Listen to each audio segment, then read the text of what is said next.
सबसे पहले आपके मास्क को लेकर के काफी ज्यादा विवाद होता है। लोग काफी तरीके की टिप्पणी करते हैं। मास्क के पीछे की कई कहानियां सुनने में आती है, जिसमें हमें पता चला कि आपका ये संकल्प है, ये प्रण है कि कोई भी विधायक जब तक आपकी पार्टी से एक विधायक नहीं आ जाता, तब तक आप मास्क नहीं उतारेंगी। इसमें कितनी सच्चाई है, इस बात पे प्रकाश डालिए। हमारे तो सारे कॉन्टैक्ट्स जो है वो वही लोग थे, उन पिताजी के कोई कॉन्टैक्ट्स दिक्कत को आप यूज नहीं करना चाहती हैं कि भाई राजनीति में कदम रख रही हैं, तो ये वहां सब क्यों करना था? वहां अगर कॉन्टैक्ट आप यूज करती तो कहीं ना कहीं राजनीति आपके लिए सफल हो हाँ जाती। बिहार में। बिल्कुल, अभी तो मैं फिर रहती, या तो एमपी रहती, या एमएलए रहती, और मंत्री रहती, और तब एकदम डिजर्विंग कैंडिडेट रहती, और वो बहुत आसानी से हो जाता। सिस्टम में घुसना चाह रही हैं, और उस तरीके से अगर आप चाहती तो आराम से सिस्टम में घुस जाती, और कहीं ना कहीं बदलाव की बात वहां से भी हो सकती थी। नहीं हो सकती, यही उसमें घुस के जाके बदलाव। नीतीश जी कहाँ बदल पाए जब आप बैकडोर पॉलिटिक्स किए? उनके पास तो पूरा ही पूरा मौका था बदलने का। वो भी वही राजनीति कर रहे हैं, वो भी परिवारवाद की ही राजनीति कर रहे हैं, क्योंकि वो वोट बैंक बना के घुसना चाहते थे। और लालू जी के जो बेटे हैं उनके बारे में ये लोग बोला करते हैं कि क्या सब क्या गंदी गंदी बातें, चोर है, अनपढ़ है, फलाना ढिमकाना। हाँ अनपढ़ है, अनपढ़ है। आप हार्वर्ड के हैं, आप कहां से पढ़ के लाए? दिखाइए, हम भी देखना चाहते हैं कि आपकी क्या क्वालिफिकेशंस हैं, कि आप एक, इसका फैसला तो हो चुका है, अब उनको 9वीं फेल बोलना, और ये सब तो बहुत ही मूर्खी कोई व्यक्ति होगा जो बोल रहा होगा, जिसको राजनीति की बिल्कुल भी समझ नहीं होगी। He has already been the deputy chief minister. ये गांधी जी तो गायब हो गए, अब तो कहीं खोपचे में मुझे गांधी जी नजर आए, लेकिन इतिहास कहता है कि कुर्सी पे तो नेहरू ही बैठते हैं। अभी हमारे साथ पुष्पम प्रिया चौधरी जी हैं। अगर बात की जाए इनकी, तो जैसे आज जनसुराज का नाम बिहार में काफी ज्यादा जाना जा रहा है, एक समय ऐसा था जब पुष्पम प्रिया चौधरी जी की चर्चा काफी तेज होती थी, काफी ज्यादा व्यंग होता है इनको लेकर के, काफी लोग इनके बारे में तमाम तरीके की बातें करते हैं। लेकिन पुष्पम प्रिया चौधरी जी फिर से अब मैदान में आ चुकी हैं। आगामी विधानसभा चुनाव में हो सकता है कि एक काफी अच्छी टक्कर देते दिखे। सबसे पहले स्वागत है आपका हमारे चैनल में। Thank you. एक चीज बताइए, लोकसभा चुनाव अभी अभी गया है और विधानसभा चुनाव बस आने वाला है, इस बीच में पुष्पम प्रिया चौधरी हमें कहीं नहीं दिखी, क्या कारण रहा? दो बातें हैं जो आपको बोलूंगी जी। पहली बात तो ये है कि जहां तक व्यंग वाला कमेंट था, उस पर एक बात बोलूंगी। व्यंग तो सभी का कर रहा, बिल्कुल। जो जिसका समर्थक है वो उसमें कशीदे कस रहा है, बिल्कुल। और जो उसके समर्थन में नहीं है वो उस पर व्यंग। क्या इस राज्य में कोई भी व्यक्ति है जो पहले से नेता है और जिस पे व्यंग नहीं किया जा सकता है? वो क्या व्यंग करेंगे? यहाँ पे लोगों को हमारे बारे में ये गलत फहमी है कि ये बहुत ही सीधे लोग हैं, इनके मुंह पे कुछ भी बोल के निकल जाओ। मतलब सबसे इंटरेस्टिंग तो ये है कि जब हम नया नया आए थे 2020 में जी। तो किसी में दम नहीं था कि जाके किसी दूसरे पुराने से हमारी चर्चा भी करता। दम नहीं था, दम नहीं था।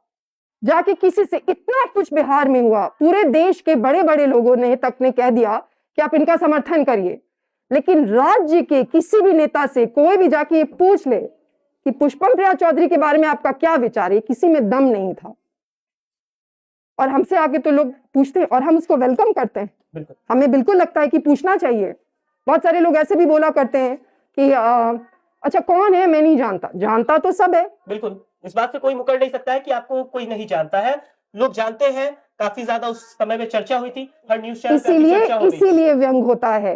अच्छा, जब लोग आपको जानते हैं, जब आपसे खतरा महसूस होता है, तब आपकी चर्चा होती है, तब व्यंग होता है। और उसका पहला स्ट्रैटेजी ये है कि कैमरा के सामने इनकी चर्चा नहीं करो। अच्छा, लेकिन उससे आवाज नहीं दबती। आप जनता की आवाज दबा लोगे, लेकिन हमें किसी से डर नहीं लगता, हम ही जनता की आवाज हैं। और कौन व्यंग करेगा? हम अगर उन पे व्यंग करने लगे ना तो किताबें लिखा जाएंगी। सही बात है। कट टू कट बात करते हैं, 4-5 सवाल हमारे हैं। सबसे पहले आपके मास्क को लेकर के काफी ज्यादा विवाद होता है, लोग काफी तरीके की टिप्पणी करते हैं। मास्क के पीछे की कई कहानियां सुनने में आती है, जिसमें हमें पता चला कि आपका ये संकल्प है, ये प्रण है कि कोई भी विधायक जब तक आपकी पार्टी से एक विधायक नहीं आ जाता, तब तक आप मास्क नहीं उतारेंगी। इसमें कितनी सच्चाई है, इस बात पे प्रकाश डालिए। ये सब बेकार की बातें हैं जी। कोई महिला अगर राजनीति करने के लिए आई तो आप उसकी चेहरे की बात करो, उसके मास्क की बात करो, ये सबसे आगे बढ़ने की जरूरत है। How does it matter?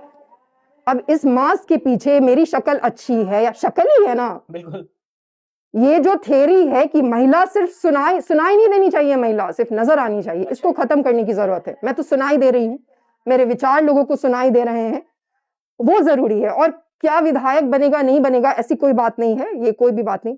मैंने ये कहा था कि जब तक इन लोगों को हटा नहीं देंगे जी। तब तक मास्क नहीं हटाएंगे। किन लोगों की बात कर रही हैं यहाँ पे आप? यही लोग जो तमाशे की राजनीति करने वाले सारे लोग हैं। तमाशा ही हो रहा है ना बिहार में। बिहार के मुद्दों पे क्यों नहीं प्रश्न पूछते? ये क्यों नहीं पूछते कि सड़कें क्यों नहीं बनी है आज तक? शिक्षा की अभी तक वैसी ही हालत क्या है? स्वास्थ्य की वैसी हालत क्या है? हमारे ही साथी ने स्वास्थ्य की जो पूरी व्यवस्था है वो इतनी चौपट है, उसकी वजह से अपनी मतलब 2 महीने की उनकी बच्ची हैं जी। और उन्होंने अपनी मां खो दिया। इस पे कौन, who is going to ask questions on these? कि अब मैं ही तो मीडिया भी ना, पता चला प्लूरल्स पार्टी ने एक मीडिया भी विंग बना लिया है। वो तो नहीं होगा। आप लोगों से एक्सपेक्टेड है कि ये प्रश्न पूछिए। मैं प्रश्न बताती हूँ, ये जो पूरा सिस्टम है बिहार का, जो दलाली व्यवस्था पे चल रहा है, वो कब खत्म होगा? हर जगह दलाल है। आप बच्चे का एडमिशन कराने के लिए चले जाइए, स्वास्थ्य के कहीं भी किसी भी काम से चले जाइए, मंदिर भी चले जाइए, हर जगह दलाल है। ये दलाली सिस्टम कौन खत्म करेगा और कब खत्म होगा? तो ये कौन होते हैं व्यंग करने वाले? व्यंग तो हम इन पे करते हैं, पब्लिक के सामने भी और पब्लिक के पीछे भी। चलिए अगले सवाल पे आते हैं। समस्तीपुर में हैं आप इस वक्त, और अभी समस्तीपुर में अगर चर्चा के विषय में अगर कोई नेता अगर है तो वो शांभवी चौधरी यहाँ की सांसद है। उनके बारे में क्या राय रखती हैं आप? उनके पिताजी नीतीश जी के काफी नजदीकी हैं। बिल्कुल। अभी तो हाल ही फिलहाल में उनके ब्रेसलेट के साथ वो खेल भी रहे थे, तो उस पर क्या राय रखूं? आप ही बताइए, उस पर क्या राय रखी जाएगी? फिर भी आप सोचती होंगी ना, उनके काम से आप खुश है नहीं खुश है, या आप देख रही होंगी, पॉलिटिक्स से आप भी जुड़ी हुई हैं और कहीं ना कहीं एक अच्छा ज्ञान है आपके पास पॉलिटिक्स का, तो आप तो देख रही होंगी। उनको देखने के बाद आपको क्या लग रहा है आगे चल करके शांभवी चौधरी समस्तीपुर का विकास करेंगे? मैं तो उनके बॉस और उनके पिताजी को ही देख रही हूँ। जब मैं आपको उनके बारे में बोलने के लिए रेडी हूँ तो आप उनके बारे में पूछिए ना। ये जो राजनीति में जनता को बेवकूफ बनाने का ये लोग काम करते हैं, साथ में यहाँ पे बैठे हैं, एक जदयू में है और उनके जो वो ब्रेसलेट वाले मित्र हैं वो भी जदयू में है। उनकी बेटी के लिए खुलेआम प्रचार करते हैं। What is going on? तो ये मुद्दे हैं ना, इन पे बात करते हैं। चलिए अगले मुद्दे पे आते हैं। इस बार विधानसभा चुनाव आने वाला है। विधानसभा चुनाव में आपकी पार्टी की तरफ से कितने विधानसभा सीट से चुनाव लड़ा जा सकता है, या फिर इस बार विधानसभा चुनाव में आप किस तरीके से अपनी उम्मीदवारी पेश करने वाली हैं? देखिए, विशफुल थिंकिंग होती है। बिल्कुल। जो लोग राजनीति करते हैं, मेरे जैसे लोग, उनकी विशफुल थिंकिंग होती है कि सब पे लड़ जाएंगे और सब पे जीत भी जाएंगे। बट वो सिर्फ विशफुल थिंकिंग है, सबकी, चाहे कोई किसी की भी हो। बिल्कुल।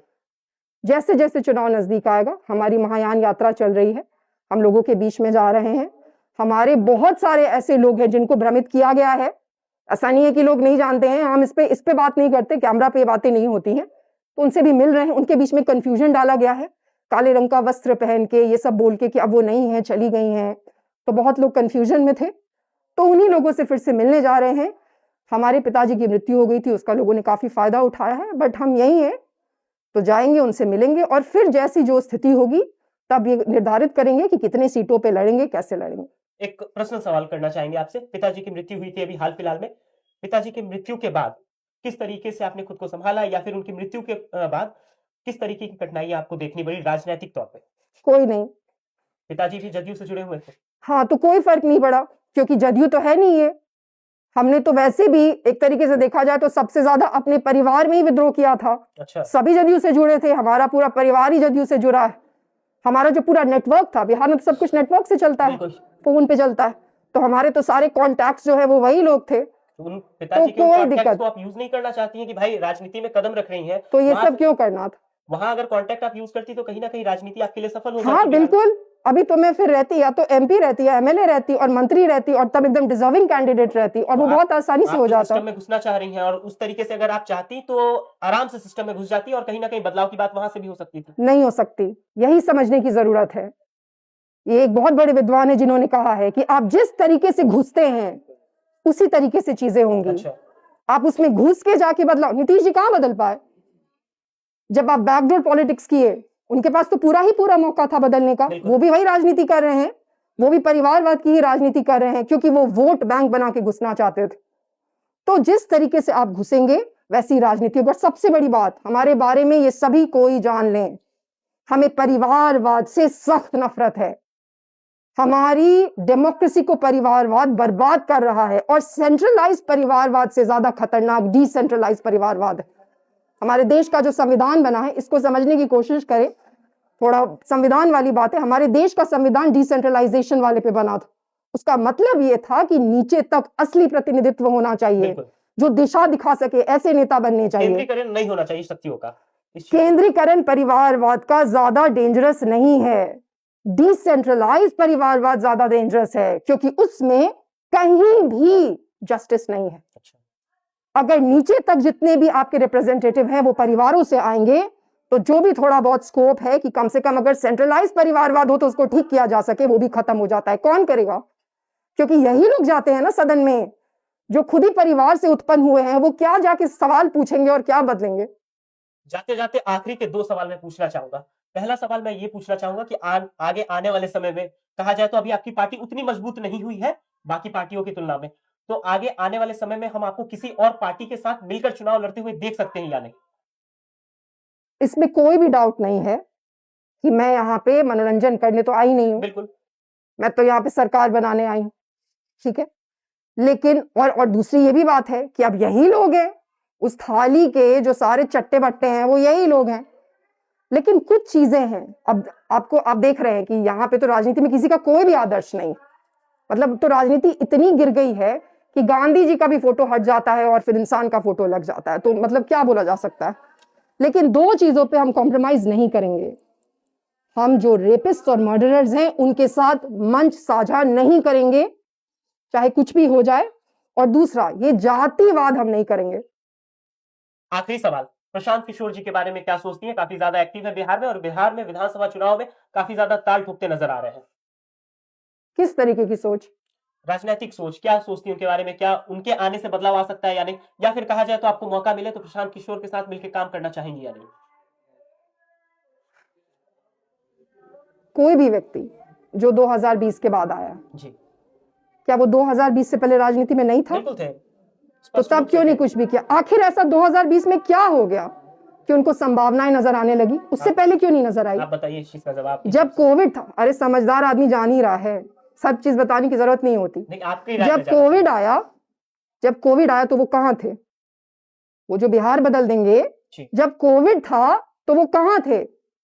पहली बात। दूसरी बात, अभी मैंने बोला ये चीज, बदलाव नकल से नहीं होता, नकल से नहीं होता। और मैंने आजकल एक नया ट्रेंड देखा है कि मैं देखती हूँ कि राजद के जो लालू जी के जो बेटे हैं उनके बारे में ये लोग बोला करते हैं कि क्या सब क्या गंदी गंदी बातें, चोर है, अनपढ़ है, फलाना चांदी का ढिमकाना। चम्मच लेके पैदा हुए हाँ, हैं, ये अनपढ़ सच है, अनपढ़ है। आप हार्वर्ड के हैं, आप कहां से पढ़ के लाए? दिखाइए, हम भी देखना चाहते हैं कि आपकी क्या क्वालिफिकेशंस हैं कि आप एक, इसका फैसला तो हो चुका है, अब उनको 9वीं फेल बोलना और ये सब तो बहुत ही मूर्खी कोई व्यक्ति होगा जो बोल रहा होगा, जिसको राजनीति की बिल्कुल भी समझ नहीं होगी। He has already been the deputy chief minister. बिल्कुल। अब मुद्दों पे बात करिए। Why are you giving him that benefit of doubt? उनसे पूछिए कि जब आप डेप्यूटी चीफ मिनिस्टर थे, व्हाट डिड यू डू?